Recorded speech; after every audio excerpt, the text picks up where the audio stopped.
श्रीमद् भगवत गीता 7वां अध्याय। श्री कृष्ण बोले, हे पार्थ, मुझ में मन लगाकर मेरे ही आश्रय होकर योगाभ्यास करते हुए मेरे स्वरूप का संशय रहित पूर्ण ज्ञान होगा। सो सुनो, वह पूर्ण ज्ञान मैं तुम्हें सुनाता हूँ, जिसके जानने से तुमको इस लोक में और कुछ जानना शेष न रहेगा। सहस्त्रों मनुष्यों में से कोई एक सिद्धि प्राप्त करने के लिए यत्न करता है। उन यत्न करने वाले सिद्धों में से भी कोई भी मुझे ठीक से जान नहीं पाता। पृथ्वी, जल, अग्नि, वायु, आकाश, मन, बुद्धि और अहंकार, यह 8 प्रकार की मेरी प्रकृति है। इस प्रकृति को जड़ कहते हैं।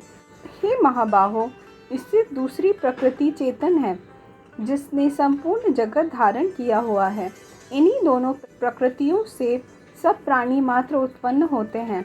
ऐसा जानो, यह प्रकृतियाँ मुझ में ही उत्पन्न हुई हैं। इस प्रकार जगत की उत्पत्ति और प्रलय का कारण भी मैं ही हूँ। हे धनंजय, धागों में जिस प्रकार मणि पिरोई जाती है, उसी भांति यह संसार मुझ में ही गूथा हुआ है और मुझसे परे और कुछ भी नहीं। हे कुंती पुत्र, जल में ब्रस मैं ही हूँ, चंद्रमा और सूर्य में प्रभा मैं ही हूँ, सब वेदों में प्रणव में मैं ही हूँ, आकाश में शब्द और पुरुषों में पौरुष मैं ही हूँ। हे अर्जुन, पृथ्वी में जो सुगंध है और अग्नि में जो तेज है, मैं ही हूँ। हे पार्थ, संपूर्ण प्राणियों में सनातन बीज रूप मुझको ही जानना, बुद्धिमानों में बुद्धि रूप और तेजस्वियों में तेज मैं ही हूँ। हे अर्जुन, काम और रोग रहित बलवान पुरुषों में बल और पुरुषों में धर्म के विरुद्ध न जानने वाला कर्म मैं ही हूँ। जिसने सात्विक, राजस, तामस पदार्थ हैं, वे सब मुझसे ही उत्पन्न हुए हैं, परंतु उनमें मैं नहीं रहता, ये सब मुझ में हैं। सत्य, रज, तम, ये 3 गुणों के प्रभाव से यह सारा संसार मोहित रहता है। इस कारण यह इससे परे मुझ अव्यय परमात्मा को नहीं जानता। मेरी यह गुणमयी और दिव्य माया अत्यंत दुष्कर है।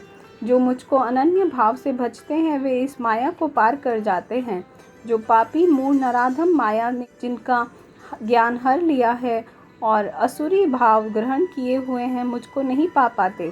हे भरत श्रेष्ठ अर्जुन, 4 प्रकार के जीव मुझको भजते हैं: दुखिया, जिज्ञासु, ऐश्वर्य की कामना करने वाला और ज्ञानी, जिनमें मुझे सदा एकाग्रचित्त और केवल मेरी भक्ति करने वाले ज्ञानी पुरुष श्रेष्ठ लगते हैं, क्योंकि मैं ज्ञानी को अत्यंत प्रिय हूँ और वो मुझको सबसे अधिक प्रिय हैं।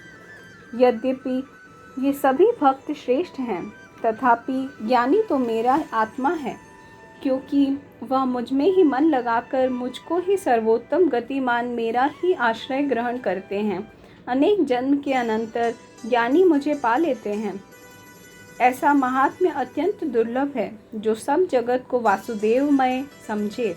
अपनी अपनी प्रकृति के नियम के अनुसार मनुष्य भिन्न भिन्न काम वासनाओं के अज्ञान में डूबकर उन फलों की चाहत से अन्य देवताओं के अधीन होकर उनकी उपासना करते हैं। हे अर्जुन, जो भक्त श्रद्धा पूर्वक जिन जिन देवताओं का पूजन करना चाहते हैं, उन पुरुषों की उस श्रद्धा को मैं दृढ़ कर देता हूँ। वह श्रद्धा से युक्त होकर उस देवता की आराधना करते हैं, फिर उसको मेरे ही रचे हुए कर्म फल प्राप्त होते हैं। परंतु उन अल्प बुद्धि वालों का फल नाशवान है। देवताओं के आराधना करने वाले देवताओं को मिलते हैं और भक्तजन मुझ में मिल जाते हैं। मेरे अव्यय अत्युत्तम स्वरूप को न जानकर मंद बुद्धि लोग मुझे अव्यक्त को व्यक्त मानते हैं, अर्थात देहधारी मानते हैं। मैं योग माया से आच्छादित होने के कारण सबको नहीं दिखता हूँ। उसी से मूढ़ लोग अनादि और अविनाशी मुझको नहीं जानते। हे अर्जुन, मैं भूत, भविष्य और वर्तमान के सब प्राणियों को जानता हूँ, पर मुझे कोई नहीं जान पाता। हे भरत, हे परंतप, इच्छा और द्वेष से उत्पन्न होने वाले सुख दुख आदि द्वंद्वों के मोह से जगत के सभी प्राणी भ्रम में फंस जाते हैं।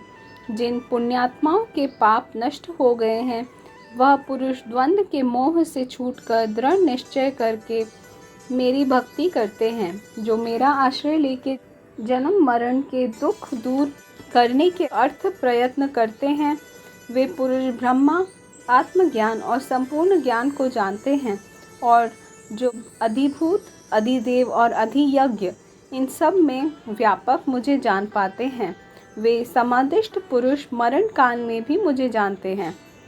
श्रीमद् भगवत गीता 7वां अध्याय समाप्त। धन्यवाद।